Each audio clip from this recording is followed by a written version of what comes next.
एक आदमी को पकड़ के दिखाओ, ये मधेश में ना देश में आग लग जाए। ओसे कि हमनी के सत्य के पक्ष में ओसे हम आग्रह करें कि आज भी सरकार के बुद्धि खुले कि अध्यादेश देश खातिर नहीं के राष्ट्रघाती अध्यादेश बा और गौ हत्या कांड यहाँ मधेसी जनता और मधेसी जन अधिकार फोरम नेपाल और अभी के जसपा नेपाल के राष्ट्रीय अध्यक्ष माननीय उपेंद्र जी वहाँ नहीं गए, वहाँ के फंसावे के खेल हो रहा बा। यदि वहाँ के फंसावे के खेल होई तो रवि रामी छाने के घंटी हमनी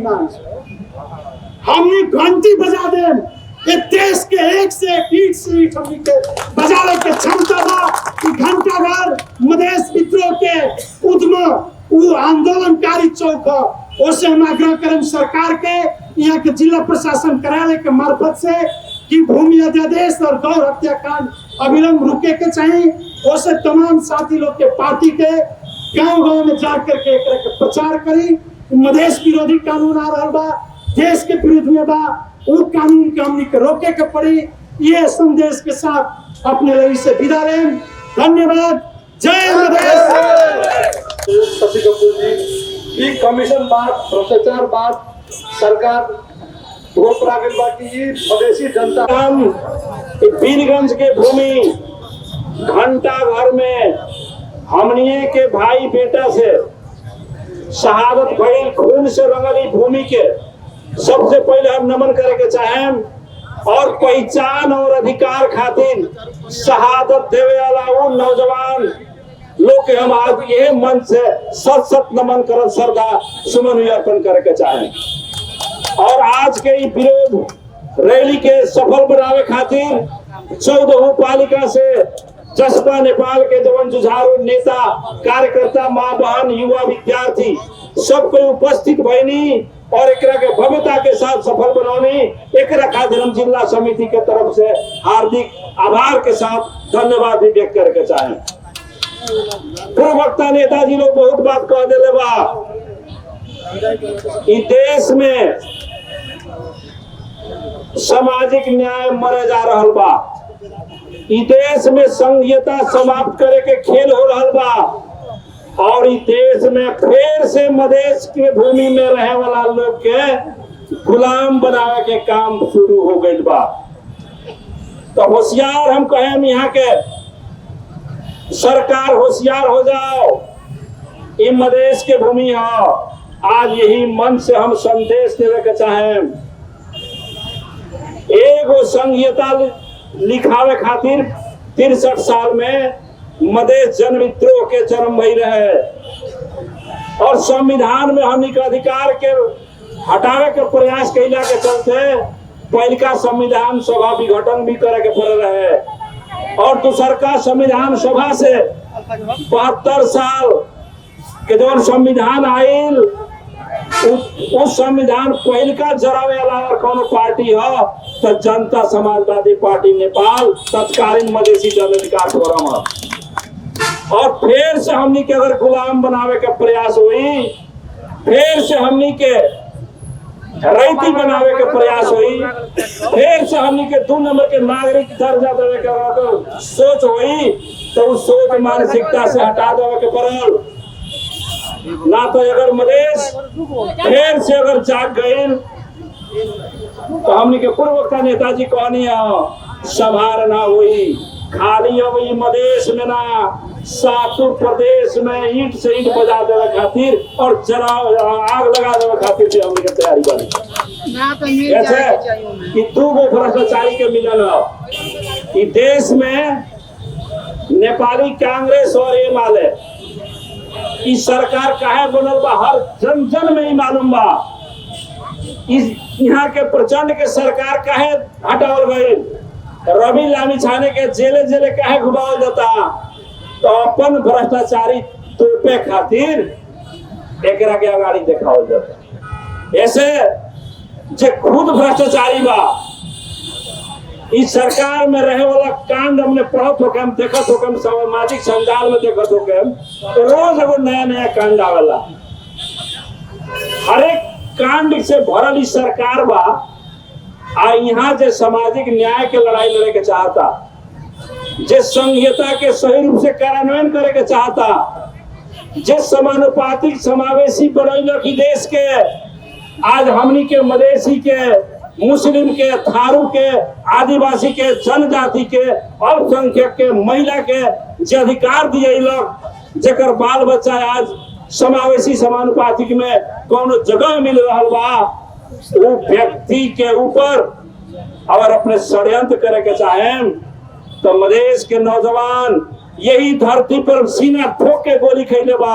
अगर बिहान के दिन में भी षड्यंत्र करे के चाहिए तो फिर भी सीना में गोली खाए खातिर ये मधेश के जनता, मधेश के युवा तैयार बा, वो पीछा हटे वाला नहीं है। जैसे हम संदेश देवे के चाहें, अभी भी सचेत हो जाओ सरकार, अपन कर्तृत्व पे खातिर दूसरा पर लांछना खाली लगावे के काम जो हो रहा बा, इस समाज के गुमराह बनावे के काम हो रहा बा। तो हिंदी में शायर बा, मुझे तो अपनों ने ही लूटा गैरों में कहाँ दम था, मुझे तो अपनों ने ही लूटा गैरों में कहाँ दम था, मेरे किस्ती डूबी जहाँ पानी ही कम। ये मधेश में रहे वाला नेपाली कांग्रेस और हिमालय में रहे वाला मधेसी लोग रहो पार्टी में, लेकिन मधेश के बंजर होके खातिर, प्रदेश के बंजर बनावे खातिर, मधेश में रहे वाला तमाम लोग के हक अधिकार के कुठाराघात करे खातिर कम से कम एक शब्द बोले के हैसियत वाला को लोग आज के विरोध रैली से भी वहां से उनके संदेश देवे के चाहे। यहाँ उपेंद्र यादव के ही नाम अगर ना ली तो बहुत पार्टी के दुकानों चले वाला नहीं। कोनो भी मंच पर जाए तो उपेंद्र यादव, यानी उपेंद्र यादव के नाम रख के बहुत के दुकान चलावे के बा, मधेश में अपन फजावे के बा, उनका कहीं नीचा दिखावे वाला काम हो रहा बा। क्या है कि उपेंद्र यादव, सिर्फ उपेंद्र यादव पार्टी का अध्यक्ष ना होवन, उपेंद्र यादव ये देश के, मधेश के वो विचार होवन, ये मधेश के मसीहा यही नहीं के कहल गए, उनकर जो सोच बा, जौन उनकर एगो विचार बा, जौन एगो उनकर सिद्धांत बा, वो चट्टानी अड़ान है। बहुत कोई आइन गई उनका के नीचा करावे के काम कैलक, पार्टी तोड़ मड़ोड़ करे के काम कैलक, लेकिन आज भी देश में कोई शक्ति बा, अगर देश में ई भूमि के बचावे वाला कोई में साहस बा तो माननीय उपेंद्र यादव जी में बा, जौना के चलते हरदम उनका के कहीं ना कहीं फंसावे के षड्यंत्र हो रहा बा। ऐसे फिर से अगर गौर घटना के बारे में नेताजी लोग वर्णन कर देले बा, अपने के मालूम हुई जिला प्रशासन कार्यालय अनुमति दे रहे मधेसी जन अधिकार फोरम के कार्यक्रम करे खातिर, बाद में वहां षड्यंत्र करके एक रूपंदेही के भी घटना बा, हमारे नेताजी ना करे, वहां भी वहां के प्रयास कर रहे वहां के करे खातिर, गौर में भी वहां पर प्रयास घटना के डिजाइन रहे उपेंद्र यादव प्रति, लेकिन 3 दिन अगाड़ी माओवादी वहां पर कार्यक्रम रख के हमनी के मंच के ऊपर जो बम प्रहार कैलक, वहां के जनता जो आजिज रहे माओवादी से,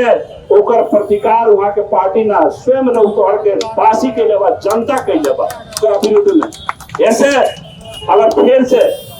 अगर ये चल खेल करके देश में सत्ता लंबियावे के अगर सोच हुई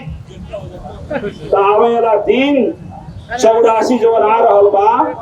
84 में फिर से चुनाव हुई, अपन अवस्था संभाले के प्रयास करी, दूसरा के गिरावे के प्रयास मत करी। इस चीज पे उनके लाए के पड़ल। ऐसे हम सब कोई से विनम्रता पूर्वक अनुरोध करें, हमनी के फिर से अपना दिल और दिमाग में ये भूमि प्रति के मोह, भूमि प्रति के माया, यहाँ के आवे वाला संतान के भविष्य खातिर, हमनी के भाई बंधु के अधिकार खातिर, माँ बहन के सम्मान खातिर अपने के हर वक्त तैयार रहे के पड़ी। आंदोलन के बिगुल फुका गए बा, अगर थोड़ा भी इधर उधर होता तो जनता समाजवादी पार्टी नेपाल के संपूर्ण हम वड़ा तह से जिला तह के संपूर्ण आदरणीय नेता लोग से अनुरोध करें, एक सामाजिक संजाल में अधिकारी के हमने के फेसबुक से अगर कुछ लोग दिखाता आंदोलन के कोनो बिगुल फुकाता तो मैं आधी पहली घाम पानी कोठों के परवाह ना करके अपने सब कोई के वीरगंज के ही क्रांतिकारी भूमि में उपस्थित होकर के हम अनुरोध भी करेगा चाहते हैं। आज यानी भव्यता पूर्वक कार्यक्रम सफल बनौनी एकरा खातिर संपूर्ण नेताजी लोग के केंद्र से लेके हमारे वड़ा तक के संपूर्ण आदरणीय नेता लोग के जनता समाजवादी पार्टी नेपाल कर्सा के तरफ से फिर से अपने के हार्दिक धन्यवाद देते हुए और ये अभियान के अपन हरेक वड़ा में, हरेक पालिका में, हरेक चाय के दुकान में, हरेक चौराहा पर एक विषय में डिबेट करे के अपने के साहस बढ़ो हर कोई में जन में बात के बताई ये अपील और अनुरोध कर आज कई रैली पश्चात आयोजित कोर सभा के हम यही समापन करता नहीं। धन्यवाद। जय मधेश।